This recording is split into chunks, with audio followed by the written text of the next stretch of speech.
चलो कैसे हुए लाडलो, बिल्कुल क्लास आपकी स्टार्ट हो चुकी है और आप सभी को यहाँ पर पता है कि रात के 9 बज चुके हैं और व्याकरण का जो तूफान चल रहा था इसमें यहाँ पर अभी लगातार क्लासें चलती रहेंगी ताकि आपका व्याकरण भी कंप्लीट हो जाए। चलो तो जितने भी बच्चे हैं यहाँ पर सेशन को एक बार शेयर करेंगे, सभी बच्चे लाइक करेंगे और यहाँ पर जो भी डाउट आएगा वो कमेंट भी करेंगे और हर प्रश्न का आप लोग यहाँ पर बिल्कुल विधिवत तरीके से आंसर भी देंगे। चलो ठीक है भैया। हाँ, जय श्री महाकाल, राधे राधे सभी को, जय श्री श्याम। हाँ चलो अब देखना यहाँ पर जितने ही बच्चे हैं मैं आपको यहाँ पर बता देता हूँ कि आज का जो लेवल है थोड़ा ठीक ठाक मिलने वाला है, क्योंकि आज की क्लास में क्वेश्चनों का कुछ यहाँ पर जो संग्रह दिया गया है, क्वेश्चनों का जो संकलन है आज बड़ा खतरनाक है।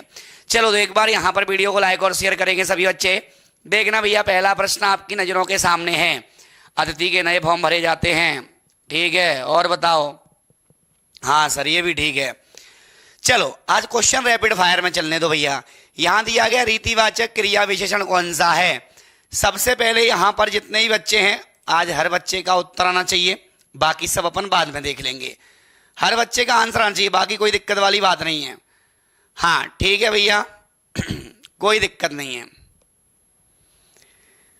देखना आपको यहां पर दिया गया है, सबसे पहले समझना रीतिवाचक। आप लोगों ने यहां पर देखा होगा जो आपका क्रिया विशेषण है, जो आपका क्रिया विशेषण है, क्रिया विशेषण की अगर हम बात करें तो आप लोग याद रखना क्रिया विशेषण को आप लोग कितने भागों में बांटते हो भैया, 4 भागों में। अब आप लोग बोलोगे सर ये 4 भाग कौन कौन से हैं, तो यहां पर हम समझ लेते हैं। आप लोगों ने बोला कि सर एक तो कालवाचक होता है, एक यहां पर स्थानवाचक होता है, एक यहां पर परिमाणवाचक होता है, ठीक है। इसके बाद एक होता है रीतिवाचक होता है। कौन सा होता है लाडलो? रीतिवाचक होता है। तो याद रखना सबसे पहले बात आती है सर ये क्रिया विशेषण होता क्या है। वे शब्द जो क्रिया की विशेषता बताते हैं उसे क्या कहा जाता है? क्रिया विशेषण कहा जाता है। और क्रिया विशेषण किसके अंतर्गत आता है? अव्यय के अंतर्गत आता है। अव्यय का एक भेद माना जाता है अव्यय, या हम लोग इसको बोलते हैं अविकारी। क्या बोलते हैं इसको? अविकारी बोलते हैं। तो आप लोग यहां पर याद रखिएगा जब भी पूछा जाएगा क्रिया विशेषण के कितने भेद हैं? 4। कालवाचक, स्थानवाचक, परिमाणवाचक और रीतिवाचक। अब देखना यहां पर आपको जो बिंदु दिया है काल, काल का मतलब आएगा आज, कल, परसों, जो समय का बोध कराएगा। स्थान का मतलब आएगा ऊपर, नीचे, दाएं, बाएं। परिमाण मतलब मात्रा आएगी, कुछ। आपने देखा होगा अल्प, देखा कभी आप लोगों ने? थोड़ा, किंचित, ठीक है। इसके बाद याद रखना जैसे रीतिवाचक आता है, थोड़ा हटा दो यहां से, अल्प हो गया, किंचित हो गया। रीतिवाचक में क्या आता है? अब जिसमें ना तो परिमाण, ना मात्रा का बोध हो, ना स्थान का बोध हो, ना काल का बोध हो। तो इसमें जैसे शब्द आते हैं, कौन सा भैया? धीरे धीरे हो गया, तेज हो गया,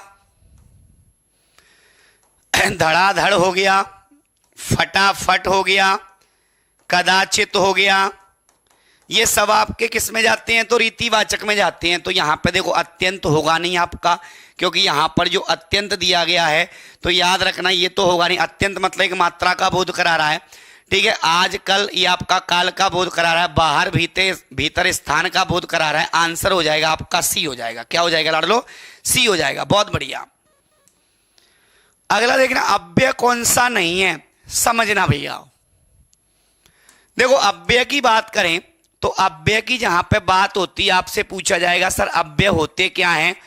वे शब्द जो लिंग वचन काल तथा कारक के अनुसार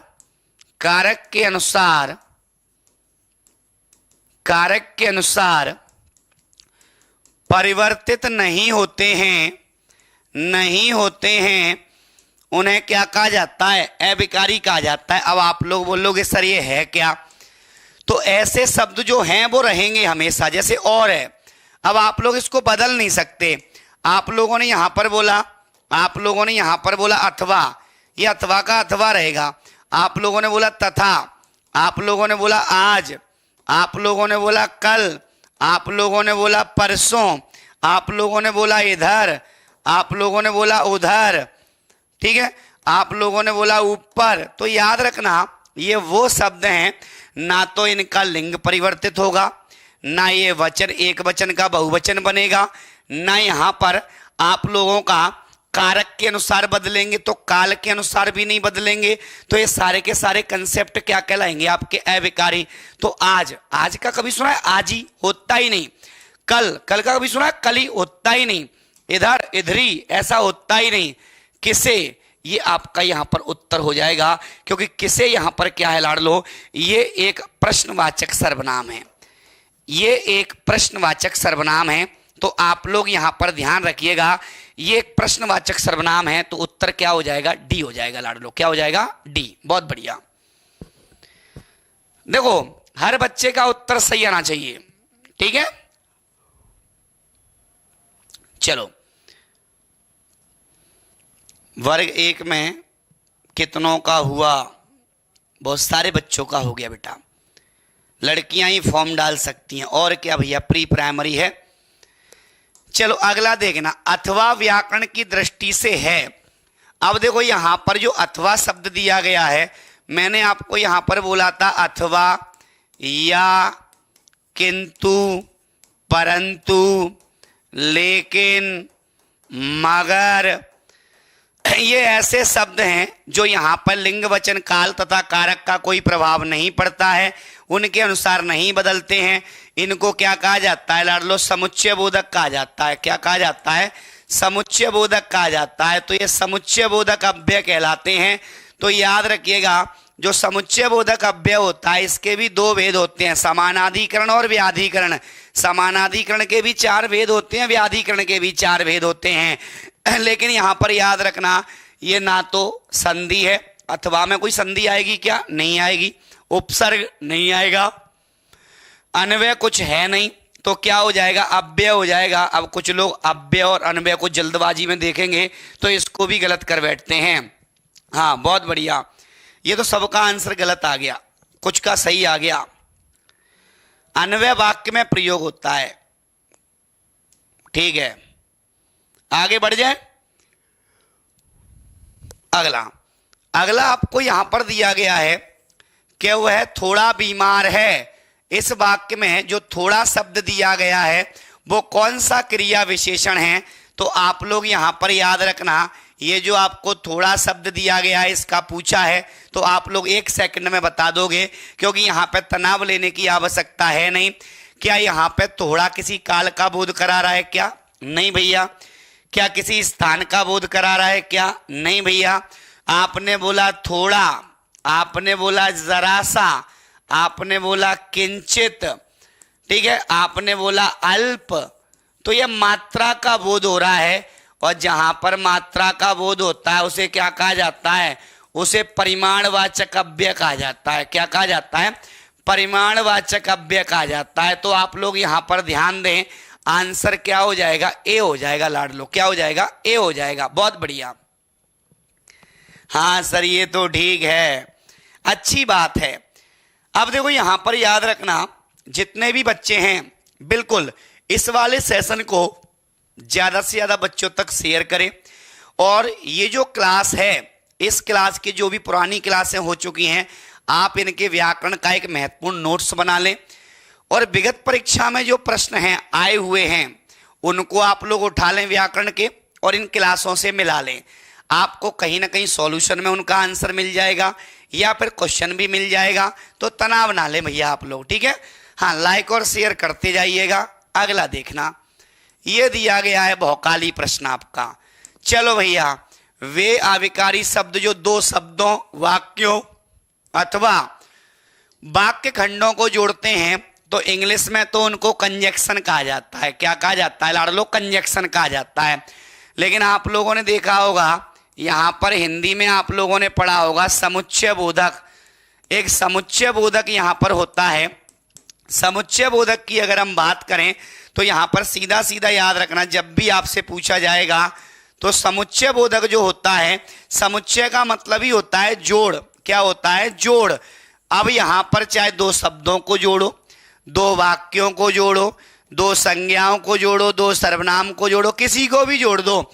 जहां पर आपका जोड़ होगा वहां समुच्चय बोधक होगा। और इसमें शब्द कौन कौन से आते हैं तो याद रखना, और हो गया, तथा हो गया, एवं हो गया, वा हो गया। ठीक है, इसके बाद यहां पर आप लोगों ने देखा होगा ताकि भी इसी में आता है समुच्चय बोधक, लेकिन भी इसी में आता है आपका, पर भी इसी में आता है, इसलिए भी इसी में आता है, किंतु परंतु आपका सब इसी में आता है। तो आप लोग यहां पर याद रखना आंसर क्या हो जाएगा आपका समुच्चय बोधक, आंसर डी सही हो जाएगा। हाँ ठीक है, आगे बढ़ जाए भैया। अब आगे बढ़ जाते हैं, अगले प्रश्न की तरफ देखते हैं। अगला प्रश्न और भी खतरनाक है, इसमें मैं सारे कंसेप्ट बता दूंगा। निम्न में से अभिकारी कौन सा है। अब देखो यहां पर पहले समझ लो आप लोग, आपसे यहां पर पूछा जाएगा, जैसे अभिकारी आपसे पूछा जाएगा, तो अभिकारी की अगर हम बात करें तो अभिकारी या इसको आपकी भाषा में लाडलो अव्यय कहा जाता है। इसके भेद कितने होते हैं तो आप लोग याद रखना, इसके जो भेद होते हैं वो कितने होते हैं तो 4 होते हैं। कितने होते हैं तो इसके 4 भेद होते हैं। अब आप लोग बोलोगे सर कौन कौन सा होता है, तो एक तो आपने पढ़ा होगा यहां पर क्रिया विशेषण होता है लाडलो। कौन सा होता है, क्रिया विशेषण होता है। एक आपका यहां पर कौन सा होता है, संबंध बोधक होता है। एक आपका यहां पर कौन सा होता है लाडलो, समुच्चय बोधक होता है, समुच्चय बोधक हो गया। इसके बाद एक होता है आपका विस्मयादि बोधक होता है। कौन सा होता है लाडलो, विस्मयादि बोधक होता है। तो आप लोग यहां पर ध्यान देना, जब भी ऐसा प्रश्न आपकी नजरों में आएगा आंसर सीधा आना चाहिए, क्योंकि याद रखना ऐसे प्रश्न कभी गलत नहीं होते आप लोगों के। ठीक है भैया, अब देखना आपको ये जो प्रश्न दिया गया है तो याद रखना इसके भेद आपने 4 बता दिए। अब देखना इसके अंदर भी अगर बात करें तो इसके भी यहाँ पे 4 भेद होते हैं। कितने होते हैं, 4 भेद होते हैं। जैसे संबंध बोधक में कई जगह 11 भी मिल जाते हैं, समुच्चय बोधक के 2 भेद होते हैं, विस्मयादि के 9 भेद होते हैं। ठीक है, अब यहां पर याद रखना इसके अंदर भी और भी भेद होते हैं। अब क्रिया विशेषण का मतलब होता है वे शब्द जो क्रिया की विशेषता बताते हैं। हाँ सरकार, हाँ कोई दिक्कत नहीं है,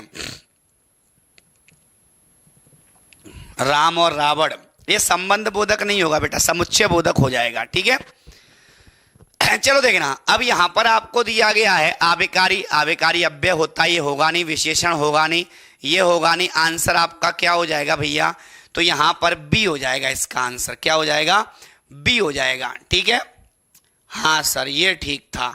अब लेकिन याद रखना एक कंसेप्ट यहां पे ध्यान रखना, इस क्वेश्चन का आंसर और भी होगा।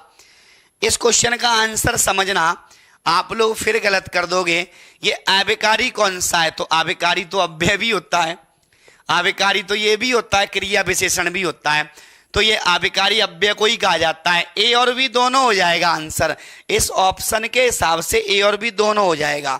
तो आप लोग इस चीज का ध्यान रखें। लेकिन अगर मान लो इसमें ये वाला ऑप्शन नहीं होता, अगर कुछ और होता तो फिर आंसर लगाते क्रिया विशेषण। ठीक है, हाँ कितने बच्चों का सही है, गलत हो गया।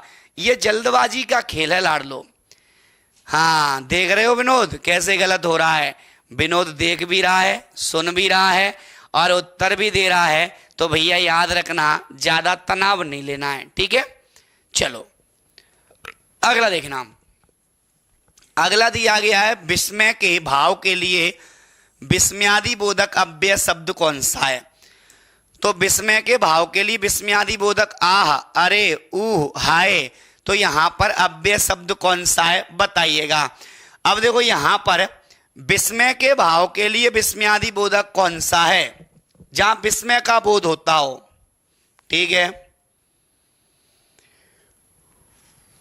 देखो विस्मयादि बोधक तो लगभग सब दिख रहे हैं, लेकिन जहां विस्मय का बोध हो रहा है वो कौन सा होता है, अरे होता है। क्या होता है, आश्चर्य का जहां बोध होता है, अरे ये क्या हुआ, समझ रहे हैं ना। तो यहां पर बी हो जाएगा इसका आंसर। अगला ये दिया गया है छी, धिक्कार है तुम्हें। हाँ ये दिया, इस वाक्य में छी क्या है, तो आप लोग यहां पर याद रखना, जब भी ऐसा प्रश्न आएगा तो आप लोग सूंघ के आंसर दीजिएगा। हाँ बहुत बढ़िया, ठीक है। छी बताना है और कुछ नहीं बताना है, टेंशन नहीं लेना है जीवन में। छी धिक्कार है तुम्हें। इस वाक्य में छी क्या है, तो यहां पर याद रखना छी एक विस्मयादि बोधक है, तो यहां पे आंसर क्या हो जाएगा, अव्यय हो जाएगा। क्या हो जाएगा लाडलो, अव्यय हो जाएगा। अगला देखना यहां पर बे अविकारी शब्द जो दो शब्दों, वाक्यों अथवा खंडों को जोड़ते हैं उन्हें क्या कहा जाता है, अव्यय कहा जाता है। और अव्यय में कौन सा भैया, तो समुच्चय बोधक कहा जाता है। ये प्रश्न ही गलत है। अगला देखना, वहां मोहन के डॉट डॉट डॉट कोई नहीं था। अब देखो वहां मोहन के पास कोई नहीं था, वहां मोहन के बगल में कोई नहीं था, तो भैया जब भी ऐसा आएगा तो वहां मोहन के अलावा कोई नहीं था। तो ये जो आपका है के जब भी आता है तो के में क्या आता है, संबंध बोधक, बिना या के भरोसे या के अलावा, के अलावा, के सिवा, के सिवा। तो याद रखना इसमें क्या दिया है, के अलावा दिया गया है। और ये जो के अलावा शब्द है वो आपका कौन सा कहलाएगा, संबंध बोधक कहलाएगा। क्या कहलाएगा, संबंध बोधक कहलाएगा। अगला देखना, अगला दिया है हमें सफलता मिलने तक प्रयास करना चाहिए। हाँ, हमें सफलता मिलने तक प्रयास करना चाहिए। तो देखो सफलता मिलने तक, अब ये बताओ यहां पर इस पूरे वाक्य में आपको क्या दिख रहा है, हमें सफलता मिलने तक। तो इस वाक्य में यहां पर आपका क्या होगा, समझना, समुच्चय बोधक नहीं होगा, जोड़ तोड़ हो नहीं रहा है, क्रिया विशेषण भी नहीं होगा, विस्मयादि है नहीं, तो क्या हो जाएगा, संबंध बोधक। अब यहां पे आप लोग इस प्रश्न को गलत कर दोगे, क्योंकि याद रखना सफलता मिलने तक मतलब यहां पर जैसे उससे मिलने तक, सफलता मिलने तक, कार्य पूरा होने तक, तो आपका और यहां पे लक्ष्य का कोई ना कोई संबंध होता है, तो वो क्या कहलाता है, संबंध बोधक में चला जाता है। आंसर हो जाएगा आपका सी। इसमें सब पलट गए पता है, हाँ सब पलटू बाबा लोग हैं। अगला, व्याकरणिक कोटियों से आप प्रभावित रहता है। तो ये बताइएगा जो व्याकरण कोटियां हैं उससे प्रभावित नहीं होता, व्याकरणिक कोटियों से क्रिया प्रभावित होती है, सर्वनाम भी होता है, लेकिन अव्यय अप्रभावित रहता है। ये क्वेश्चन आप लोग कहीं छाप लेना, ये 100% वाला प्रश्न है, जब भी आएगा फेफड़े बाहर कर देगा। व्याकरण कोटियां जो होती हैं, व्याकरण में जो भी कोटियां होती हैं आप लोगों ने पढ़ा होगा, संज्ञा, सर्वनाम, विशेषण, क्रिया, ये सब यहाँ पर व्याकरणिक कोटियों से क्या होता है, प्रभावित नहीं होता है। तो वो क्या नहीं होता, अव्यय नहीं होता आपका। क्या नहीं होता, अव्यय नहीं होता। हाँ सर आप सीपुरी कब आओगे, कौन है भैया ये, सीपुरी आ जाएंगे भैया, हाँ वैकेंसी आने तो टॉपर बन जाओ फिर आएंगे। अगला, किस वाक्य में निपात प्रयोग नहीं हुआ है। अब देखो यहाँ पे आपको निपात दिया गया है, और जब यहाँ पे निपात दिया गया है तो फेफड़े बाहर कर देगा। और जब फेफड़े बाहर, निपात का मतलब होता है कि जहां पर आप बेअव्यय शब्द जो किसी शब्द या पद के बाद लगकर उसके यहाँ पर अर्थ पे विशेष बल देते हैं उसे क्या कहा जाता है, निपात कहा जाता है। तो जब यहाँ पे शब्द या पद में बाद में लगकर उस पर क्या करते हैं, विशेष बल दे देते हैं, उसे क्या कहा जाता है, निपात कहा जाता है। और निपात आप लोगों ने देखे होंगे, जो निपात होते हैं अगर हम बात करें अकॉर्डिंग टू ESV तो निपात के 9 भेद होते हैं। कितने होते हैं, 9। जैसे आपने ही सुना होगा, भी सुना होगा, तो सुना होगा, भर, मात्र, ये आदि किस में जाते हैं, ये सब निपात में जाते हैं। तो निपात क्या है, शीला तो बीमार है, क्या पूछा है, नहीं है, ठीक है, तुम भी चले जाओ, मैं कल जयपुर गया था। तो यहाँ पर इसमें कोई निपात नहीं है, इसमें भी निपात है, इसमें भी है, और यहाँ पर इसमें भी है। तो आप लोग याद रखना ये सब क्या हो जाएंगे, आपके निपात हो जाएंगे। आंसर हो जाएगा डी। अगला, कछुआ धीरे धीरे चलता है, इस वाक्य में क्रिया विशेषण क्या है, तो यहाँ पे धीरे धीरे हो जाएगा, क्योंकि धीरे धीरे रीतिवाचक है आपका। कौन सा है लाड़ लो, ये रीतिवाचक है आपका। तो याद रखना कछुआ नाउन हो जाएगा, चलना क्रिया हो जाएगी, इसमें क्या हो जाएगी, क्रिया हो जाएगी। ठीक है, चलो भैया एक बार यहाँ पे वीडियो को लाइक और शेयर करेंगे सभी बच्चे। हाँ सर आपकी क्लास तो अच्छी है लेकिन सरकार नहीं सुन रही है। ठीक है विजय जी, कोई दिक्कत नहीं है, प्रयास करेंगे। वर्ग 2 में पेडागोजी बेटा, अभी सिलेबस का कुछ नहीं कह सकते। जब से झारखंड टेट आया है ऐसा लग रहा है कि कुछ भी हो सकता है। अगला ये दिया गया अकस्मात क्रिया विशेषण है कालवाचक, स्थानवाचक, रीतिवाचक, परिमाणवाचक। तो इसमें टेंशन लेने की आवश्यकता नहीं है। अकस्मात आपको दिया गया है तो अकस्मात का मतलब यहाँ पे क्या हो जाएगा, कोई स्थान तो है नहीं, तो यहाँ पर सीधा सीधा याद रखना ना काल है, ये क्या हो जाएगा, रीतिवाचक हो जाएगा। क्या हो जाएगा, जैसे बोलते नहीं अचानक, अकस्मात, पिताजी अचानक आ गए, अकस्मात आ गए, तो ये सब क्या होता है, रीतिवाचक होता है। अगला देखना, वह अचानक चला गया, इसमें यहाँ पर वाक्य में इसमें से क्या है, अब यहाँ पे से दिया गया है, देख रहे हो।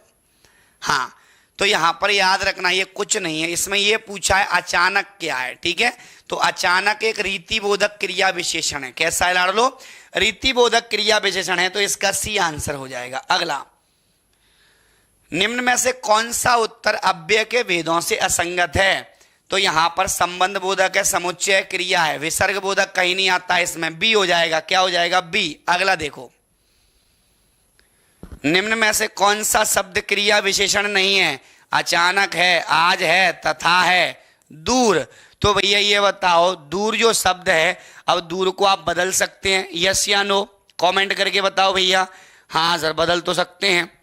क्रिया विशेषण कौन सा नहीं है भैया, क्रिया विशेषण तो ये भी है, ये भी है, ये भी है, ये आपका समुच्चय बोधक है। ये कौन सा है लाडलो, समुच्चय बोधक है। तो यहां पर जो दूर शब्द दिया है, दूर का बहुवचन नहीं बनता, दूरे नहीं होता कुछ भी, आपका दूरी अलग होता है आपका शब्द। ठीक है, अगला दिया गया है, किस वाक्य में स्थानवाचक क्रिया विशेषण है।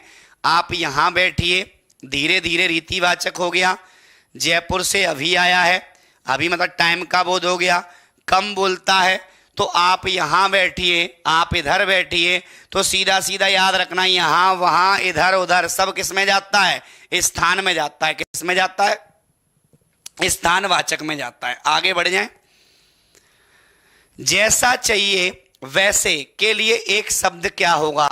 अब देखो यहां पर अनेक शब्दों के लिए एक शब्द आपको बनाना है, तो आप लोगों को थोड़ी मेहनत तो करनी पड़ेगी भैया, और थोड़ी दिल से मेहनत करनी पड़ेगी। अब देखना यहां पर आप लोग बोलते हो, देखो क्रम हो गया, क्रम के अनुसार, यथाक्रम का मतलब होता है क्रम के अनुसार, ये शक्ति के अनुसार, ये संभव दिया गया है, तो यहां पर जहां तक हो सके उसे कहा जाता है यथा संभव। क्या कहा जाता है, यथा संभव। लेकिन यथा धन उचित, जैसा उचित हो वैसा, तो इसे क्या कहा जाता है, यथा उचित, मतलब आपका बी हो जाएगा। क्या हो जाएगा, बी आंसर हो जाएगा। कितने बच्चों का सही है भैया, कमेंट करके बताओ। ठीक है,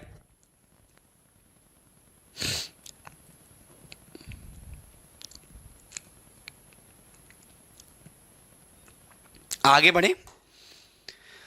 अगला ये दिया गया, लौट कर आया हुआ के लिए वाक्यों के लिए एक शब्द बताना है। तो जब लौट कर आया हुआ है, ये भी विगत परीक्षा का एक अच्छा सा प्रश्न है, आपके समकक्ष है।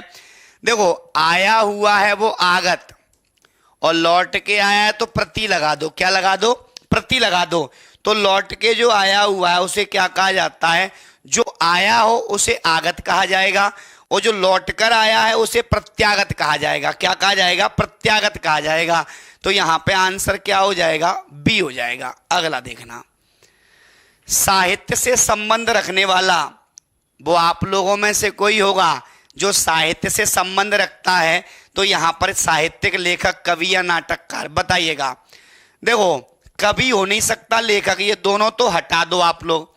नाटक करने वाला नाटककार होता है, लेकिन याद रखना जो साहित्य से संबंध रखता है उसे क्या कहा जाता है लाडलो, साहित्यिक कहा जाता है। क्या कहा जाता है, साहित्यिक कहा जाता है। ठीक है, हाँ एक आप लोग क्वेश्चन बताना,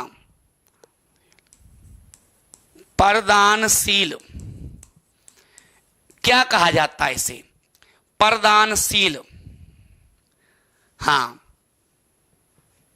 परदानशील को क्या कहा जाता है, प्रदानशील का मतलब होता है जो पर्दे में है। ये क्वेश्चन आ चुका है, टेस्ट मेरा नंबर आ रहा है। कौन है भैया? कोई दिक्कत नहीं है। अगला देखना, अगला आपको दिया गया है, अभी अभी जन्म लेने वाला उसे क्या कहा जाता है? तो आप लोगों ने देखा होगा, हाँ सुनाई पहली बार है, कोई दिक्कत नहीं। जो पर्दे में रहे उसे पर्दाशील कहा जाता है, ठीक है। अब देखो यहां पर मैं आपको इसको बता देता हूं, अजन्मा जो जन्मा ही नहीं है तो इसको हटा दो। जन्मजात तो ये आनुवांशिक हो गया, इसको भी हटा दो। जन्मा मतलब जन्म ले चुका है। अभी अभी मतलब नया नया जन्म हुआ है तो नवजात कहा जाता है। बोलते नहीं नवजात शिशु है ये, मतलब इसका अभी अभी जन्म हुआ है। तो आप लोग याद रखना, क्लियर है बात भैया? शिष्य के शिष्य को क्या कहा जाता है? प्रशिष्य होता है बेटा वो। जैसे पिता के पिता के पिता को पितामह कहा जाता है, शिष्य के शिष्य को प्रशिष्य कहा जाता है। हाँ बहुत बढ़िया। अगला देखना, जो पृथ्वी से संबंध रखता हो उसके लिए एक शब्द में आपको उत्तर बताना है, ठीक है भैया। अब देख लेते हैं क्या होगा। तो आप लोग याद रखना, पृथ्वी तो होगा नहीं, और पृथक का मतलब अलग होता है, तो ये दो तो हट गए, और पृथ्वा कुछ होता नहीं। तो जो पृथ्वी से संबंध रखता है उसे पार्थिव, पार्थिव ग्रह पढ़े होंगे आप लोगों ने, तो उसे पार्थिव कहा जाता है। क्या कहा जाता है? पार्थिव कहा जाता है। क्लियर है बात? यहां पर दांत से काटने वाला, बेटा दांत से काटने वाले को दंशक कहा जाता है। जो दांत से काटने वाला होता है ना उसे दंशक कहा जाता है, ठीक है। चलो, जहां रानियां निवास करती हैं, रानिवास या अंतापुर।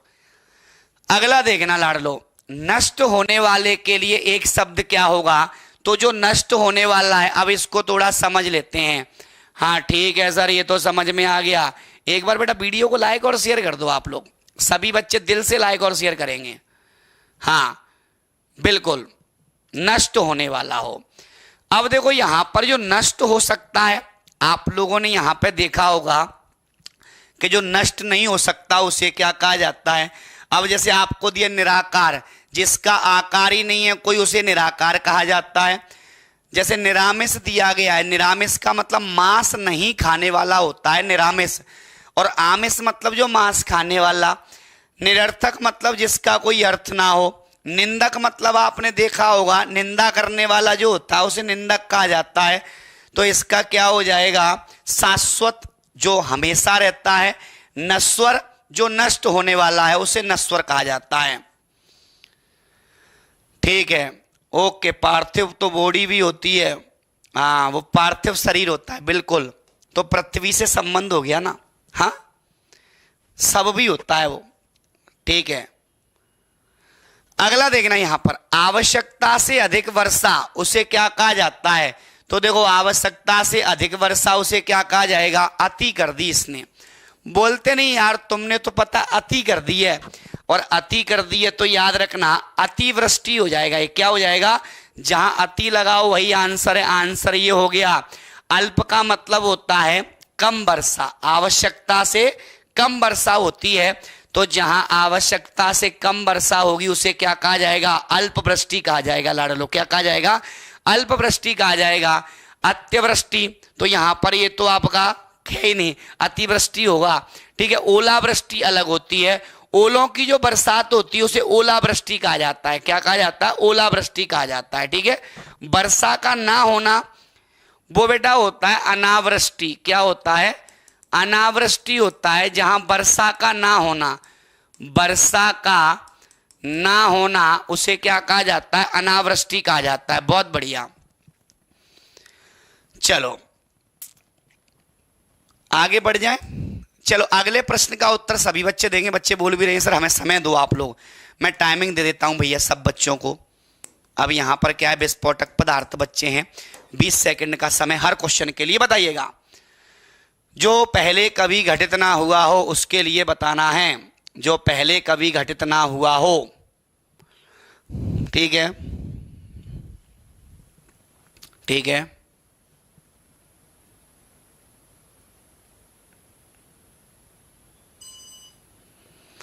चलो भैया ए आएगा, बहुत बढ़िया। देखो घटित दिया है तो घटना ले लो, नहीं हुआ तो अघटित, निर्णय नहीं है तो अनिर्णित, समर्थन नहीं है तो असमर्थन, खत्म बात, ठीक है। अपरिभाषित, जो परिभाषित नहीं है, तो यहां पे परिभाषित ना किया गया हो तो यहां पे याद रखना आंसर इसका क्या हो जाएगा लाडलो, ए हो जाएगा। अगला देखना, अगला प्रश्न है, टाइमिंग स्टार्ट में कर देता हूं। लो भैया, भाषा में लिखना या कहना, उसके लिए एक शब्द बताना है, बताइएगा। ओके सबका आंसर आना चाहिए।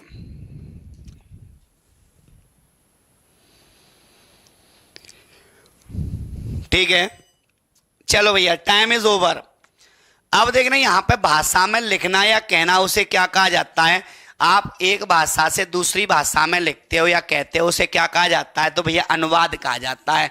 अनुश्रुति आपने सुना होगा, जो परंपरा चली आ रही है, तो भैया जो परंपरा हमारी चली आ रही है उसे क्या कहा जाता है, या जो उक्ति है या जो कला है या परंपरा से चली आ रही उक्ति, उसे क्या कहा जाता है, अनुश्रुति कहा जाता है। क्या कहा जाता है भैया, अनुश्रुति।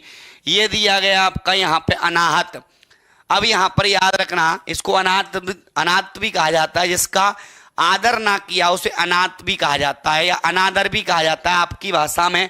अनुदान एक आपका अलग है, किसी कार्य के लिए दी जाने वाली जो सहायता होती है, बोलते नहीं भैया आप इतना अनुदान कर दो, तो जो किसी कार्य के लिए की जाने वाली सहायता उसे क्या कहा जाता है, अनुदान कहा जाता है। चलो भैया आगे बढ़ जाओ। जो बहुत मंद गति से कार्य करता हो, टाइम स्टार्ट। मंद गति से कार्य करने वाला, ठीक है, ओके। देखो यहां पर याद रखना, जैसे आपको यहां पे दिया गया है, मंथर हो गया, सत्वर हो गया, मद्राकांता हो गया, ये तो छंद है आपका, ये होगा नहीं दीर्घ सूची। बड़ी सूची जो होती है, बड़ी सूची को दीर्घ सूची, तो मंथर कहा जाता है। क्या कहा जाता है लाडलो। अब आप लोग यहां पर क्या है, डी आंसर दे रहे हो रे कबूतरों। जो यहां पर आपका मंद गति से कार्य करता है उसे मंथर कहा जाता है। धीरे धीरे जो कार्य करता है उसे मंदगामी कहा जाता है। क्या कहा जाता है, जो बच्चा धीरे धीरे काम करता है, बोलते नहीं मंद मंद मुस्कनियां, तो मंदगामी कहा जाता है। और जो तेज गति से करता है उसे द्रुतगामी कहा है। द्रुत का मतलब तेज होता है, मंद मतलब धीरे धीरे होता है। और एक होता है मत पर अड़िग रहने वाला, उसे मताग्राही कहा जाता है। आगे बढ़ जाओ भैया। जो बात लोगों से सुनी गई हो, अब जो बात लोगों से सुनी गई हो उसे क्या कहा जाता है, तो यहां पर तनाव लेने की आवश्यकता नहीं है भैया। जो बात आप लोगों ने लोगों से सुन ली है उसे क्या कहोगे। हाँ सर ये ठीक था, तो बोलते नहीं है सर मैंने ये बात उससे सुन ली है, तो ये आपकी एक किंवदंती कहलाती है। क्या कहलाती लाडलो, ये किंवदंती। लोक में प्रचलित उक्ति, लोकोक्ति, सब में प्रिय सर्वप्रिय होता है, ठीक है। हाँ चलो भैया आगे बढ़ जाओ। जिस पर अभियोग लगाया जा सके उसके लिए एक शब्द बताना है, तो जिस पर आप अभियोग लगा सकते हैं उसका आंसर बताना है। तो यहां पर याद रखना, अभियोग लगा सकते, अभियोगी, अभिनेता, अभिनेत्री, अभियुक्त। देखो ये तो हीरो और हीरोइन हो गई, तो ये तो होगा नहीं। अभियोगी का मतलब किसी पर अभियोग लगाएं, हाँ हो सकता है जी, ठीक है। हाँ जो किसी पर अभियोग लगाए, हाँ जो किसी पर अभियोग लगाए उसे अभियोगी, और जिस पर अभियोग लगाया जाए उसे अभियुक्त कहा जाता है। क्या कहा जाता है लाडलो, अभियुक्त। और जो किसी पर लगाएगा, जो किसी पर अभियोग लगाएगा, जो किसी पर अभियोग लगाएगा, अभियोग लगाए उसे क्या कहा जाता है, अभियोगी। दोनों में डिफरेंस है, फेफड़े बाहर आ जाएंगे, याद रखना। चलो भैया आगे बढ़ जाओ। बिना विचारे किया हुआ विश्वास, अंधविश्वास, अंधविश्वास, बिना विचारा अंधविश्वास। तो यहां पर याद रखना, इसमें टेंशन लेने की आवश्यकता नहीं है। जब यहां पर आप बिना विचार के जो विश्वास करते हो उसे अंधविश्वास कहा जाता है। क्या कहा जाता है लाडलो, अंधविश्वास। अगला, ऋग्वेद को जानने वाला, तो ऋग्वेद को जो जानता है उसे क्या कहा जाता है, तो ऋग्वेद को जानेगा वो ऋग्वेदी कहलाएगा। क्या कहलाएगा भैया, ऋग्वेदी कहलाएगा। औरस का मतलब होता है विवाहित पत्नी से उत्पन्न जो बच्चे होते हैं, मैं यहाँ पर लिख देता हूँ, जो यहाँ पर विवाहित पत्नी से उत्पन्न बच्चे जो होते हैं, विवाहित पत्नी से जो उत्पन्न बच्चे होते हैं उन्हें क्या कहा जाता है, तो उन्हें यहाँ पर औरस कहा जाता है। क्या कहा जाता है? ऋचा का मतलब होता है वेद मंत्रों में जो पद्य में हो, तो वेद मंत्र जो पद्य में लिखे जाते हैं, तो वेद मंत्र जो पद्य में लिखे जाते हैं, पद्य में लिखे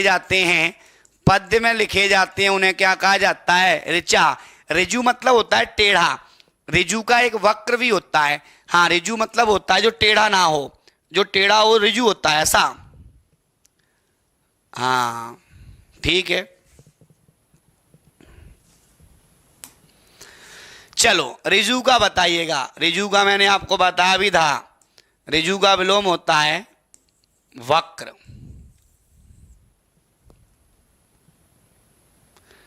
हाँ, ऋजु का सभी कमेंट करके बताएंगे। वर्ग 3 का एक ही एग्जाम है क्या? पात्रता होगी बेटा पहले। हाँ, जितने ही बच्चों को बिल्कुल एप्लीकेशन में अगर डिटेल में पढ़ना है तो तांडव क्लासेस का एप्लीकेशन डाउनलोड कर लो आप लोग, ठीक है। ऋजु यूपी से हूं, ऑफलाइन बैच कहाँ है? बेटा ऑफलाइन में आपको किसकी तैयारी करना है? सीधा होता है, बिल्कुल सही है। अगला देखना, यहां पर अगला दिया है दावानल। तो दावानल, बड़वानल, जठराग्नि, ये सब मैंने आपको बताया था कि जो पेट में लगेगी तो जठर ग्रंथियों में आग लगेगी तो जठराग्नि। तो देखो याद रखना, पेट में लगेगी तो उसे जठर कहा जाता है। क्या कहा जाता है? और जंगल में लग गई ना आग तो भाई साहब मामला बड़ा क्लियर हो जाएगा। चलो बताइएगा। ठीक है, देखो हाँ, समुद्र में जो आग लगी है, समुद्र की अलग होती है, बड़वानल होती है। समुद्र में लगी है उसे क्या कहा जाता है? तो समुद्र में लगी है वो बड़वानल है। तो समुद्र बड़ा होता है तो बड़वानल हो गया। और पानी में जो आग लगी हो, पानी की जो आग होती है उसे क्या कहा जाता है? हाँ, पेट की आग अलग होती है, पानी में लगने वाली आग बड़वा अग्नि कहा जाता है, या उसको, हाँ ऐसी अग्नि हमने नहीं देखी अभी तक। जंगल में लगने वाली आग होती है, ठीक है भैया, बड़वा अग्नि। ठीक है, चलो बहुत बढ़िया। दावानल होता है, जंगल में दावा कर दो, ठीक है। हाँ, ये क्या बोल रहे हैं भैया? सर ग्रेड 1 और 2 की पात्रता कब होगी सर? राजस्थान में पर ईयर होता है, एमपी में कितने साल में होगा? बेटा बहुत जल्दी होगा, दोनों का दोनों। हाँ, पात्रता परीक्षा अगले साल होगी अब। हाँ, यूपी टीजीटी पीटी की तैयारी करना है, बिल्कुल कर सकते हैं। समुद्र में बड़वानल, जंगल में दावानल, पेट में जठरानल। ठीक है भैया, आगे बढ़ जाओ। इसका आंसर क्या हो जाएगा? तो दावा जंगल में होता है। जो इतिहास के पहले का हो, अब ये बताओ, जो इतिहास के पहले का हो उसे क्या कहा जाता है? एक बार कमेंट करके बताओ भैया। हाँ, हर बच्चे का आंसर आना चाहिए। और एक बार वीडियो को लाइक और शेयर कर दो आप लोग, हाँ तभी मजा आएगा। सभी बच्चे एक बार लाइक और शेयर करेंगे। हाँ, जो यहाँ पर इतिहास के पहले का हो, मतलब इसे अनैतिहासिक भी कह सकते हैं। इतिहास का जानकार होता है उसे इतिहासज्ञ कहा जाता है। और यहाँ पर याद रखना, जैसे आप लोगों ने देखा होगा, जो प्रकृति से संबंधित होता है उसे प्राकृतिक, तो ये दोनों हटा दो। एक दिया है पुरातत्ववेत्ता, तो ये क्या होता है? प्राचीन इतिहास का जो ज्ञाता होता है उसे यहाँ पे पुरातत्ववेत्ता कहा जाता है। इसके बाद यहाँ पर याद रखना, प्राग ऐतिहासिक काल जो होता है वो इतिहास के पहले का जो होता है उसे प्राग ऐतिहासिक कहा जाता है। क्लियर है? हाँ, चलो बहुत बढ़िया, आगे बढ़ते हैं। जिसकी 4 भुजा हो उसे क्या कहा जाता है? तो यहां पर कोई दिक्कत वाली बात नहीं है। जिसकी 4 भुजा हो उसे क्या कहा जाएगा? चतुर्भुज। ठीक है, 4 भुज नहीं, चतुर्भुज। और जिसकी अनेक भुजाएं हो उसको क्या कहा जाएगा? तो जहां पर अनेक भुजाएं होती हैं लाडलो, उसे क्या कहा जाता है? उसे बहुभुज कहा जाता है। जैसे मान लो आपने बोल दिया कि सर यहाँ पे 4 मुख वाला चतुरानन होता है, ठीक है, 5 मुख वाला पंचानन होता है, 3 पद वाला त्रिपद होता है, 4 वेदों को जानने वाला चतुर्वेदी, 3 को त्रिवेदी होता है, 4 भुजाओं वाला चतुर्भुज होता है, जिसके 4 पैर हों उसे चतुष्पद कहा जाता है। क्लियर है भैया? चलो खुश रहिएगा, आगे बढ़ जाओ।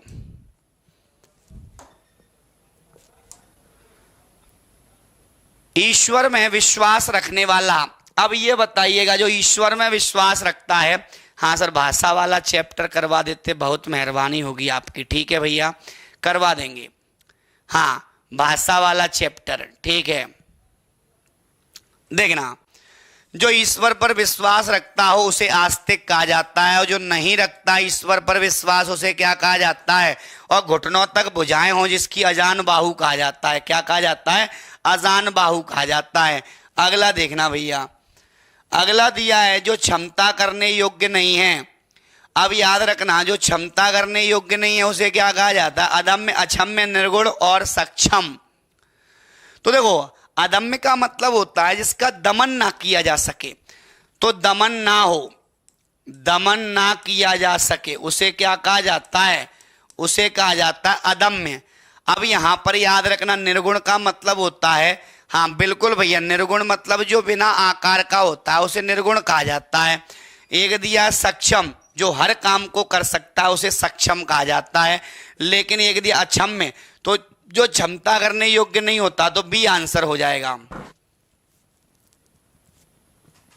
ठीक है, अगला लो भैया, इसके लिए समय दिया जाएगा आपको 20 सेकंड का, जो अपनी इच्छा पर निर्भर हो, बताइएगा।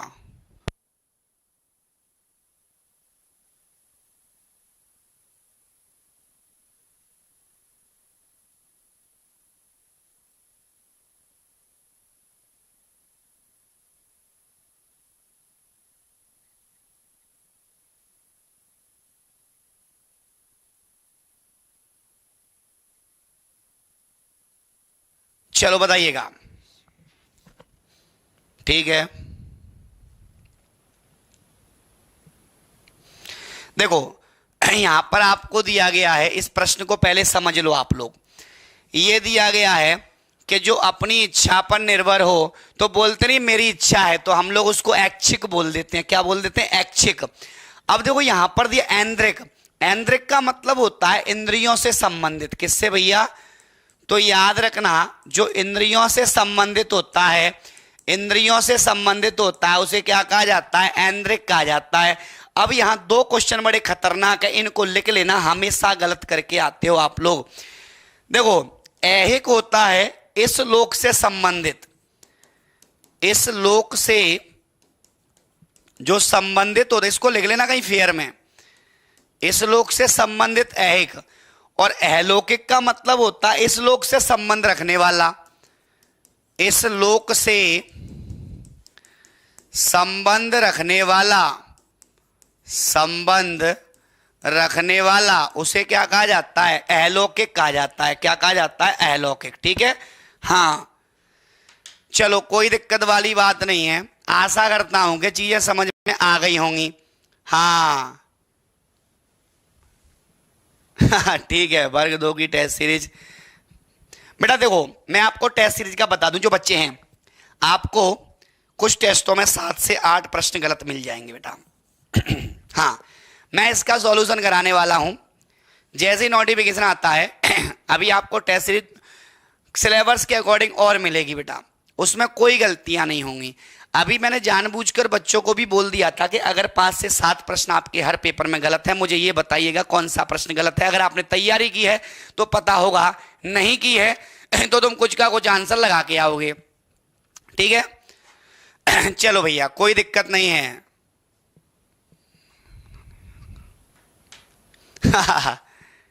ठीक है, ओके। चलो बेटा, तो आपको ये सेशन कैसा लगा मुझे कमेंट करके जरूर बताएं। नए बच्चे बिल्कुल यहां पर वीडियो को लाइक और शेयर करें। रीट की भर्ती आ रही है बेटा, यूपी में भी आ रही है, तो अब इसके लिए भी यहां पर एक नई क्लास स्टार्ट करने वाला हूं। जितने भी बच्चे हैं बिल्कुल, हाँ चलो भैया, जितने भी बच्चे यहां पर इस सेशन को ज्यादा से ज्यादा शेयर करें और यूपी टेट और रीट के लिए तैयार हो जाइएगा। जुड़े रहिएगा तांडव क्लासेस के साथ में। आपका राजस्थान हो चाहे यूपी हो चाहे बिहार हो, कोई भी भर्ती हो जहाँ हिंदी पूछी जाती है या कोई भी विषय पूछा जाता है, तांडव क्लासेस से जुड़िएगा। बिल्कुल यहाँ पे आपको ऑथेंटिक और सारी चीज़ें बिल्कुल डीपली मिलने वाली हैं। रीट की तो बहुत जल्द आने वाली है, अगले महीने मुझे लग रहा है। हाँ, यूपी में 69,000 का मामला क्लियर हो जाए, हाँ वो जल्दी हो जाएगा बेटा। हाँ ठीक है, इसमें कितने बच्चे यूपी से, एक बार मुझे कमेंट करके बताइएगा भैया, कितने बच्चे यूपी से हैं, कमेंट करके बताएं। वत्स का क्या होता है? बालक होता है बेटा, बच्चा बोल सकते हैं। यूपी से कितने बच्चे हैं? यूपी लिख के भेज दो भैया।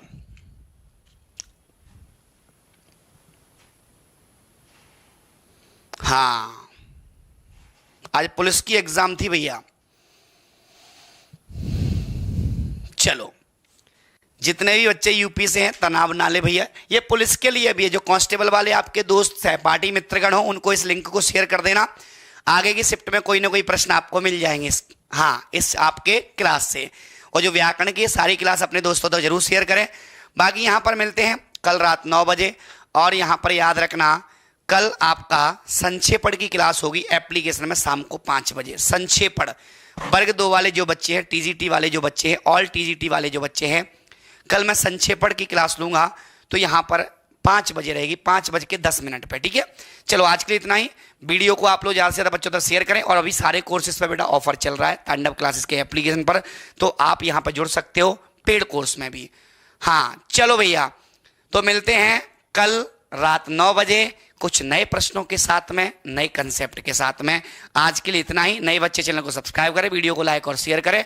बोलिए भारत माता की जय।